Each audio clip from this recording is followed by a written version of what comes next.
안녕하세요 여러분, 북토시입니다. 오늘은 제가 최근에 사들인 책들을 여러분들이랑 같이 한번 살펴보고 문학동네 북클럽 웰컴 키트도 도착해서 그것도 함께 살펴보는 하울 영상 준비해봤습니다.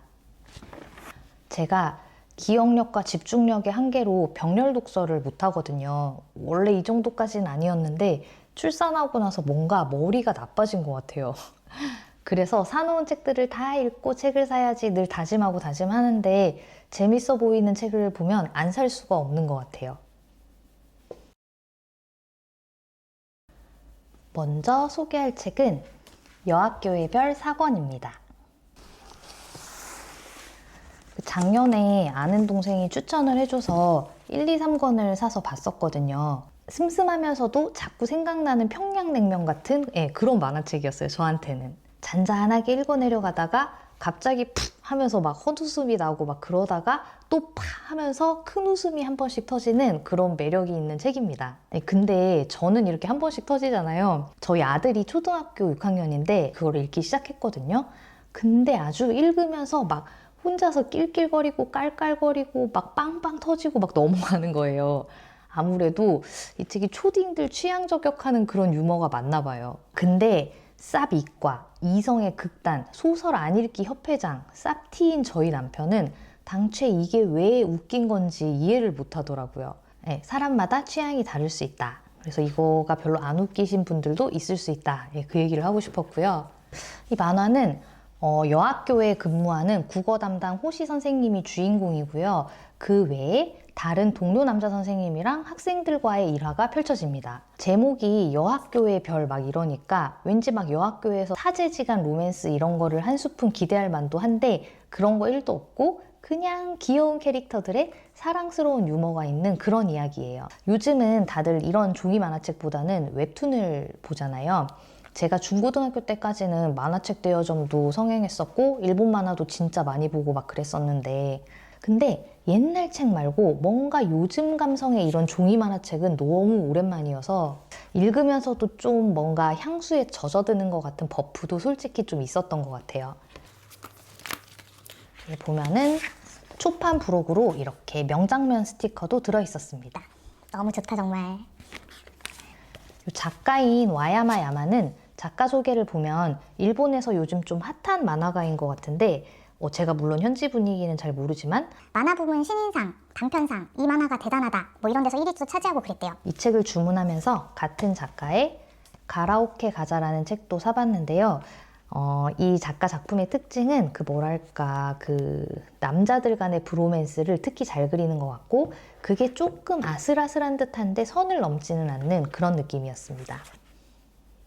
이번에 세계문학을 한번 사봤어요. 알베르 카미의 이방인입니다. 세문전이 여러 출판사 버전으로 있는데 교보문고 앱에서 이방인으로 검색을 하고 그 중에서 표지가 제일 마음에 드는 걸로 골랐습니다. 요 열린 책들에서 나온 이방인이고요. 표지가 진짜 이쁘죠? 세상의 모든 고뇌를 다 안고 있는 것 같은 그런 표정. 갑자기 알베르 카미의 책이 굉장히 읽고 싶어져서 산 건데 제가 나이를 먹고 40대 중반이 되고 또 하루하루 특별한 일 없이 시간을 보내면서 그동안 하지 않았던 저의 인생에 대한 의미, 존재에 대한 의미 같은 거에 대해서 생각을 좀 하게 되더라고요. 이게 갱년기인지 40중기인지 뭔지는 잘 모르겠지만 제가 좀 남들보다 한참 늦게 삶, 죽음 이런 것들에 대해서 생각을 좀 하게 된 것 같아요.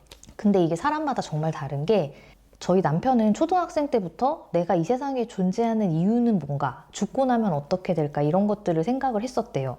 심지어 저희 아들도 얼마 전에 그런 비슷한 말을 하는 거예요. 그래서 사람마다 이런 게 굉장히 다르구나 생각을 했었고 물론 지금 사랑하는 사람들이랑 충실한 삶을 살아가는 게 의미가 없다 이런 건 아닌데 최근 들어서 자꾸 제가 스스로한테 자꾸 이렇게 혼자서 책 읽어서 뭐해? 나 혼자 이런 식으로 생각해서 뭐해? 계속 이렇게 똑같이 쳇바퀴 굴러가듯이 살아서 뭐해? 이런 식으로 자꾸 모든 일에서 의미를 찾게 되는 거예요. 나이를 먹어서. 전에 제가 카미 책을 읽은 적은 없는데 그래도 주워들은 거는 조금 있어가지고 이 작가가 어떤 작가이고 어떤 주제의 책을 썼는지는 살짝 알고 있었거든요. 인간 존재의 의미, 삶의 부조리 이런 것들. 그리고 인생은 부조리하지만 그럼에도 불구하고 존재하는 것에는 이유나 의미가 없기 때문에 그래서 계속 살아가면서 내가 의미를 만들면 된다고 말하는, 사람은 왜 의미가 없다고 느끼는 세상에서도 살아야 하는지에 대한 힌트를 좀 얻을 수 있을까 싶어서 40춘기를 겪는 지금 카미의 책들을 지금부터 하나씩 한번 읽어보려고요.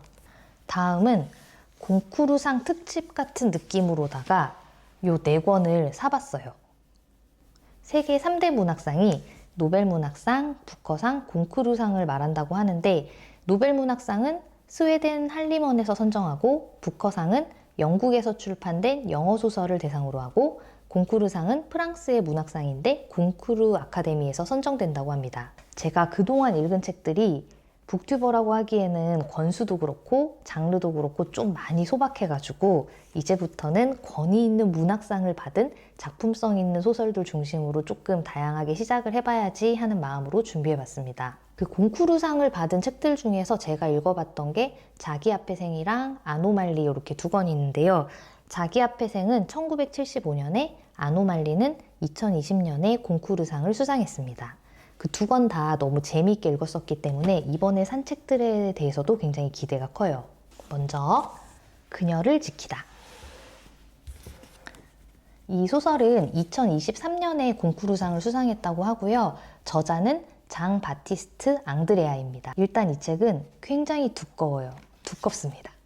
이 정도면 벽돌책이라고 불러도 되려. 열린 책들 출판사에서 나왔는데 일단 표지가 너무 예뻐요. 제목 부분 글씨체도 굉장히 마음에 들고, 이 제목이 양각으로 살짝 볼록하게 나와 있는 것도 너무 예쁜 것 같습니다. 제 개인적인 취향으로는 열린 책들이 표지를 참 잘 뽑는 것 같아요. 이 작가인 장 바티스트 앙드레아는 1971년생이고 원래는 영화 시나리오를 쓰고 감독으로 활동했었다고 합니다.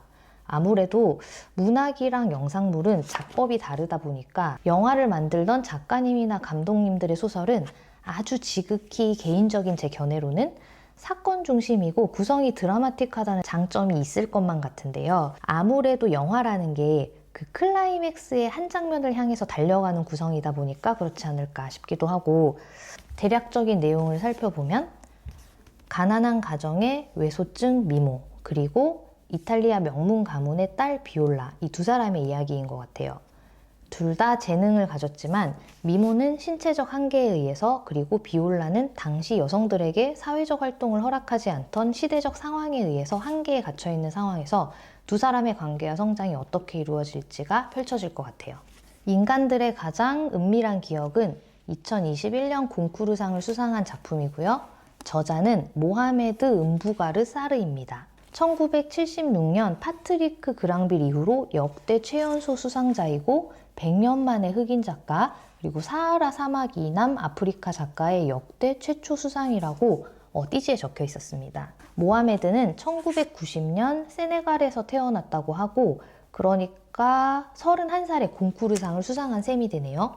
이 소설은 천재로 추앙되었다가 처참하게 공격을 받고 사라진 미스터리한 작가의 자취를 따라가는 또 다른 젊은 작가의 여정을 그리고 있다고 하고, 삶과 문학의 관계에 대한 밀도 높은 사유를 펼쳐 보인다고 합니다. 미스터리 형식이고 위대한 문학이란 무엇인가에 대한 질문을 던진다고 해요. 책을 좋아하고 즐겨 읽는 독자들 뿐만 아니라 작가님들도 관심 있어 하고 늘 가슴속에 품고 살아갈 주제에 대해서 이야기하는 것 같아서 굉장히 기대가 됩니다.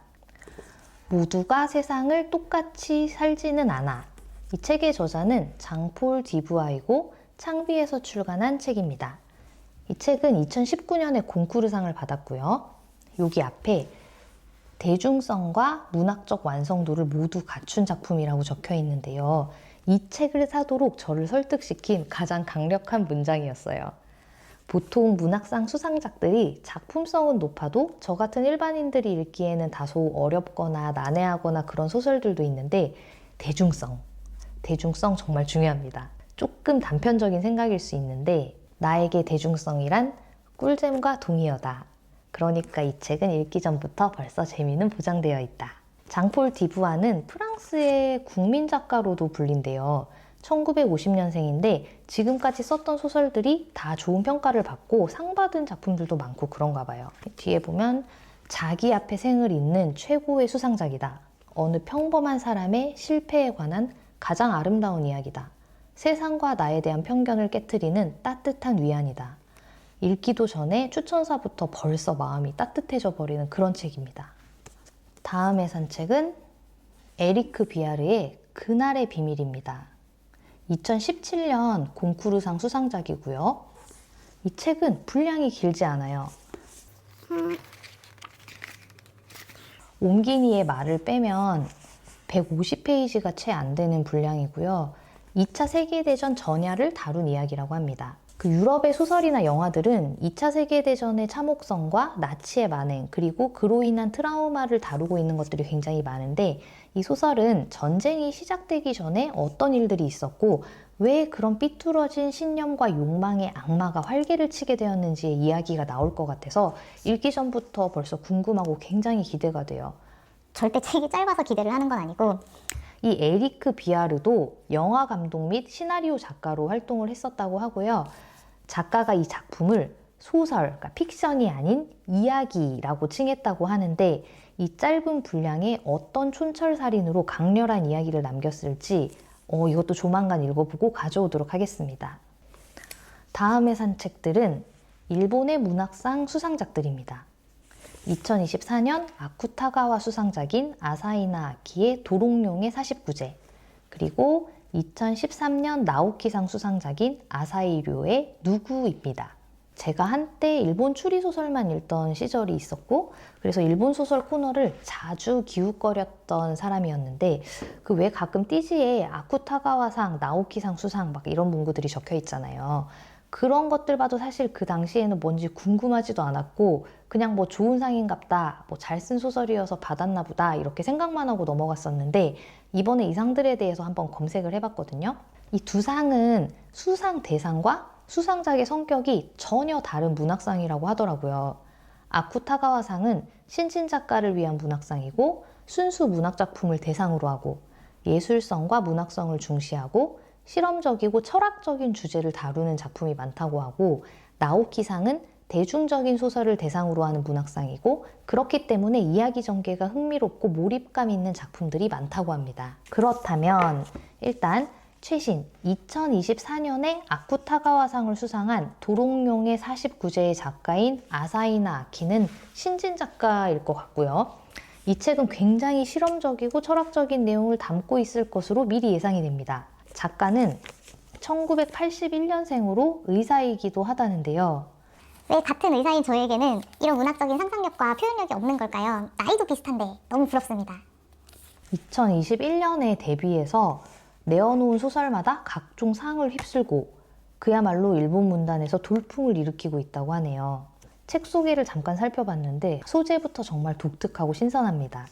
주인공은 안과 슌 자매인데, 두 사람은 머리와 가슴, 배까지 모든 것이 딱 붙어서 태어난 결합쌍둥이입니다. 우리가 잘 알고 있는 말로 샴쌍둥이라고도 하죠. 결합쌍둥이도 여러 가지 경우가 있을 수 있는데, 이 두 사람의 경우에는 얼굴의 반쪽과 반쪽이 합쳐져서 언뜻 보면 특이한 외모를 가진 한 사람처럼 보인다고 해요. 두 사람은 몸의 장기뿐만 아니라 뇌도 붙어 있어서 서로의 두뇌와 의식도 공유하는 상태라고 하는데, 이 하나의 소재만으로도 파격적인데 그 둘의 아버지와 큰아버지의 관계 또한 굉장히 특이합니다.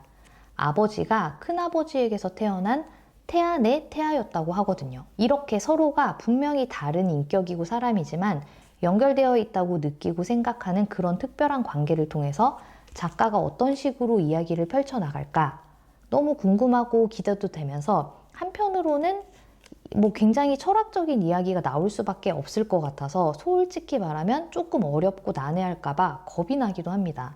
그래도 또 제가 권위에 약하니까, 상 받은 거니까 도전해보고, 이 누구라는 소설은 2013년에 나오키상을 수상한 작품인데, 그러니까 나온 지 12년이나 된 작품이에요.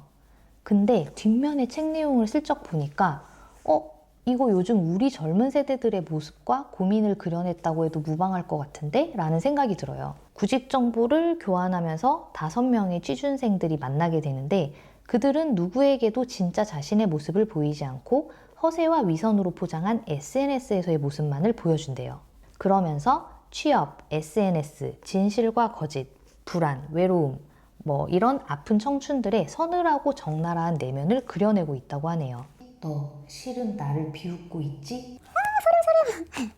작가인 아사히 류는 1989년생이라고 하고요. 2013년에 이 소설로 나오키상을 수상했을 때의 나이가 만 23세, 최연소 남성 나오키상 수상 작가로 기록이 되었다고 합니다. 제가 나오키상을 쉽게 생각하는 건 절대 아니고요. 아무래도 아까 찾아보니까 대중적인 소설에 수여하는 상이라고 해서 왠지 술술 잘 읽힐 것만 같은 느낌적인 느낌이 팍팍 드는 소설입니다. 다음은 콘클라베입니다. 이 책은 아마 많은 분들이 그러신 것처럼 저도 영화를 통해서 책의 존재를 처음 알게 됐어요. 콘클라베라는 영화가 이번 아카데미 시상식에서 각색상을 탔고 영국 아카데미에서는 작품상을 수상했고 그 외에 여러 다른 부문에 노미네이트 됐잖아요. 이런 영화의 원작 소설이라면 보나마나 재미있을 것 같다. 그리고 원작을 먼저 보고 나서 영화를 보고 싶다라는 생각으로 책을 먼저 사게 됐습니다. 2016년에 해외에서 첫 출간이 되었었고 우리나라에서는 2018년에 나온 책이 있었고요. 제가 산 이 영화 특별판은 영화가 출시되면서 2025년 2월에 새로 출간된 책입니다. 사실 이거 빨리 읽고 영화를 보려고 지난주에 사자마자 하루 만에 휘리릭 다 읽어버렸어요. 막힘없이 잘 읽히는 잘 쓴 재미난 소설이었습니다. 다음 영상에서 리뷰 영상으로 한번 가져와 볼게요. 다음에 산 이 책 4권은 보나마나 재밌을 게 너무 뻔해서 그냥 보고만 있어도 막 실실 웃음만 나오는 그런 책인데요. 구독자님께서 추천해 주신 책이에요. 저랑 책 읽는 취향이 너무 비슷하신 것 같다고 저 혼자만의 생각을 하고 있어서 이건 진짜 읽으나 마나 너무 재미있고 유익한 소설일 것 같습니다. 하지만 시간과 정성을 들여서 추천해 주신 거니까 저도 정성스럽게 소개를 하고 넘어가도록 하겠습니다. 추천받은 책 중에 첫 번째는 대만 출신의 작가 천스홍의 귀신들의 땅입니다. 이게 이제 2019년에 발표돼서 2020년에 타이완의 양대 문학상을 휩쓸고 2022년에는 뉴욕타임스 베스트셀러였다고 하고요. 제가 대만 작가의 소설을 읽어본 적이 아마 없었던 것 같은데 그래서 어떤 느낌일지 너무 궁금하고요. 제목이 귀지방, 귀신들의 땅인데 이 이야기 속에서 그 귀신들이란 게 여성과 퀴어, 사회주의자 등으로 표상되고 거기에 주인공인 텐홍의 천씨 집안 사람들을 중심으로 여러 가지 사건들이 얽혀서 타이완의 근대사와 가족사가 비극적으로 펼쳐진다고 합니다. 여기 앞에 작가 소개를 보면 천스홍은 타이완 문단의 중심에 서 있는 작가이고 영화 배우와 번역가로도 활동을 하신다고 하네요. 다음 추천 소설은 여름과 루비입니다. 박연준 작가님의 장편 소설이고요. 이분이 원래 시인이신가 봐요. 시인이 쓰는 소설. 왠지 문장이 너무 좋을 것 같아서 앞에 몇 장을 제가 읽어봤거든요. 몇 장 안 읽어봤는데 드는 생각이 정말 글이 예뻐요. 글이 예뻐서 읽는 내내 기분이 좋을 것 같은 느낌입니다. 주인공은 7살 소녀 여름이고요. 아마 제목의 루비는 여름이의 친구인 것 같고요. 제가 아이들의 눈으로 그려지는 소설을 굉장히 좋아하거든요. 물론 그걸 쓴 사람은 아이가 아니지만 나이 다 떼고 계급장 다 떼고 순수한 그 시절의 생각으로 더 솔직하고 담백하게 세상을 표현해내기 때문인 것 같아요.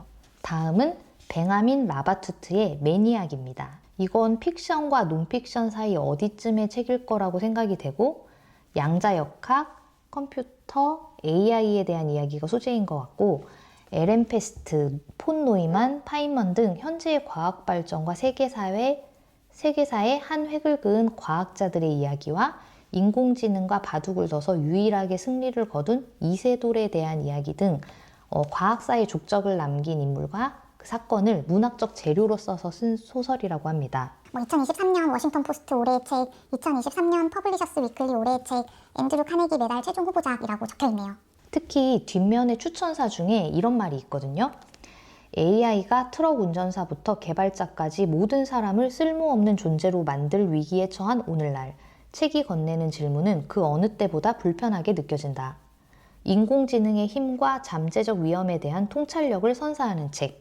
하루가 다르게 엄청 빠르게 바뀌고 있는 세상 속에서 살면서 그냥 흘러가는 대로 머리와 몸을 맡겨버리면 거기에 잠식될지도 모른다는 불안감 같은 것들이 조금씩은 있으시잖아요. 그것들 때문에 편해진 일상을 누리면서도 거기에서 파생될 수 있는 위험성에 대해서도 인지하고 뒤따라가는 느낌이 아니라 앞서지는 못하더라도 같이 가는 느낌으로는 가야 한다고 늘 생각을 하는 사람인데요. 거기에 대한 질문과 답을 나름대로 읽으면서 생각해 볼 수 있는 시간이 될 것 같습니다. 다음 추천책은 이주혜 작가님의 계절은 짧고 기억은 영영입니다.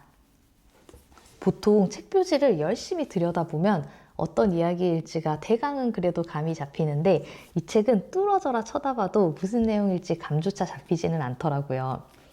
전주 독서대전에서 선정한 올해의 책이었다고 하고요. 추천사에 이 책의 내용을 한 문장으로 이렇게 요약해 놓으셨어요. 한 남자가 사라지고 한 남자가 쳐들어오며 한 남자가 잉태되고 한 여자아이가 사내 자식으로 둔갑한 그 해의 기억. 네, 전혀 감이 안 잡히는데요. 다 읽고 나면 아마 이 말들이 뭘 의미하는지 알게 되겠죠? 책 후기들도 좀 살펴봤는데 다들 너무 재밌다는 칭찬 일색이어서 더 기대가 됩니다. 이 책은 저로서는 정말 도전적인 구매였다고 할 수 있을 것 같은데요. 제가 진짜 소설밖에 안 읽는 사람이거든요. 크리스타 K. 토마슨의 악마와 함께 춤을입니다. 이동진의 파이아키아에서 선정한 2025년 1월 이달의 책이었고요. 그 점이 이 책을 산 데 결정적으로 작용을 하긴 한 것 같아요. 제목도 강렬하고 표지도 진짜 지옥에 떨어진 것처럼 제목이랑 어울리게 잘 만든 것 같습니다. 이 책은 시기, 질투, 분노, 경멸 같은 부정적인 감정들이 왜 필요한지, 어떤 식으로 삶의 걸음 같은 요소가 될 수 있는지를 통찰하고 있다고 하는데 저 자체는 좀 대가리가 꽃밭이어서 그런지 그런 감정들에 아주 매몰되어 있지는 않다고 생각을 하긴 하지만 어떻게 사람이 근데 그런 감정이 없겠어요. 어쩌면 나는 그런 감정들을 일종의 방어 기제로 회피하고 애써 무시해서 나오지 않게 누르고 있는 건 아닐까 하는 생각을 이 책 소개글을 읽으면서 생각을 했어요. 아무래도 세상 모든 일이 그런 것처럼 어떤 일도 무한한 상승 곡선만 있는 건 아니니까 이런 감정들에 발목 잡혀서 잠깐 쉬거나 퇴보하더라도 더 크게 나아갈 수 있는 힘을 이 책을 보면서 얻을 수 있지 않을까 하는 기대로 책을 사봤습니다. 이제 똑바로 이 감정들을 보고 활용해 버릴 테다 하는 생각으로. 근데 또 아마 읽다가 보면 내가 글로 정갈하게 표현을 못해서 그렇지 다들 어렴풋하게 속으로 생각들은 하고 있었던 그런 내용들이 아닐까 싶기도 하고요. 와, 진짜 책 많이 샀네요. 드디어 마지막 책입니다. 아르노 네바슈의 이것이 새입니까? 이 책은 눈까지 즐거워질 수 있는 그래픽 노블이고요. 이동진의 파이아키아에서 이달의 책으로 선정되었었습니다. 사실 요즘 현대미술은 굉장히 추상적이고 보는 사람들이 선뜻 그 의미를 잘 알아차릴 수 없는 작품들도 많잖아요. 1926년에 실제로 있었던 브랑쿠시의 재판을 소재로 해서 예술이란 무엇인지, 어디까지가 예술작품이고 무엇이 예술작품이 아닌지를 구분할 수 있는지 등 현대예술의 다양성과 실험성에 대해서 생각해 볼 수 있는 이야기라고 합니다. 네, 제가 산 책들 소개는 여기까지고요. 이제 문학동네 북클럽 웰컴 키트도 함께 뜯어볼게요. 제가 북튜버라면서 조금 부끄럽기는 한데 사실 얼마 전까지도 이런 출판사 북클럽이 있는지도 몰랐어요, 저는. 일단 문학동네 북클럽 먼저 가입을 했는데요.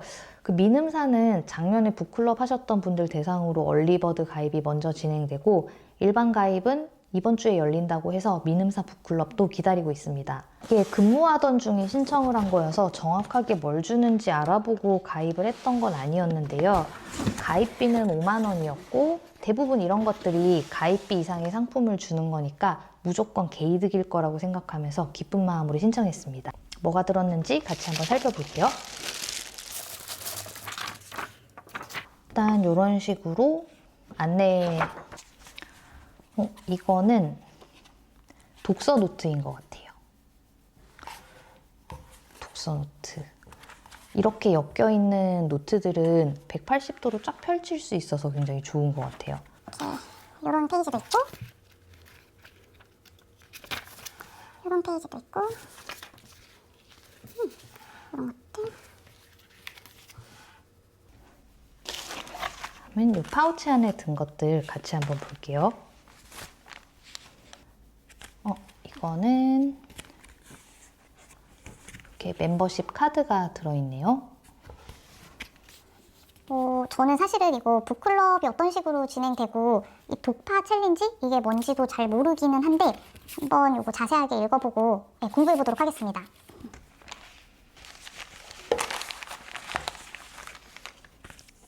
그리고 이달 책 키트 설명서가 들어있고, 이달 책이 아마 2025년 젊은 작가상 수상 작품집인데 작가 7인의 친필 편지가 이렇게 들어있습니다.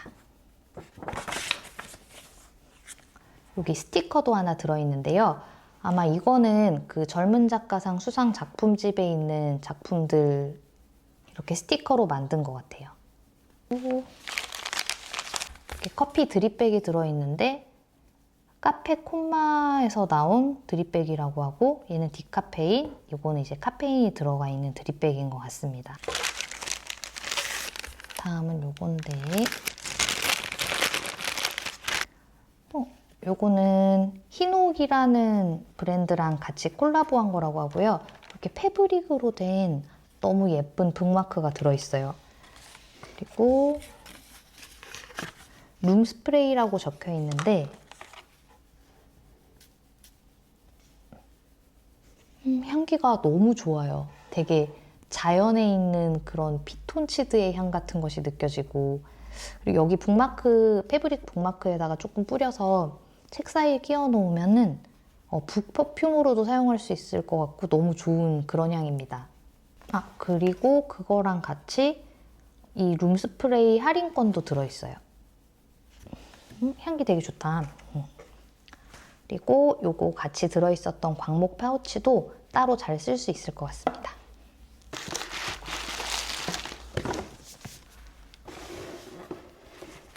이렇게 4권의 책이 도착을 했는데요. 공통적으로 주는 책은 2025년 젊은 작가상 수상 작품집이 있었고, 그 다음에 북클럽 문학동네 2025년 자선 시집이라고 합니다. 그리고 이 2권은 거기 제시되어 있는 619권의 책 중에서 2권을 고르는 거였는데, 제가 고른 2가지 책은 팔코너와 타임쉘터라는 책입니다. 제가 또 권위에 좀 약하다 보니까 이 팔코너는 2005년 타임 선정 최고의 영미소설 100선에 꼽힌 책이라고 하고, 이 타임쉘터는 2023년 인터내셔널 부커상을 수상한 책이라고 해서 골라봤습니다. 네, 오늘 이렇게 아주 긴 책하울 영상이 드디어 끝이 났습니다. 제가 요즘은 먹고 자고 일하고 운동하고 하는 시간들 빼고 거의 모든 시간을 다 독서에 투자를 하고 있거든요. 이게 아무래도 북튜브라는 게 책을 읽어야 콘텐츠가 나오는데, 콘텐츠를 뽑으려면 책을 읽어야 되는데 읽을 시간이 없어서 조금 마음이 급하기도 합니다. 이런 것들 다 핑계고요. 끝까지 봐주셔서 감사드리고 다음에 또 좋은 영상으로 찾아뵙도록 하겠습니다. 그럼 우리는 다음에 또 만나요. 안녕.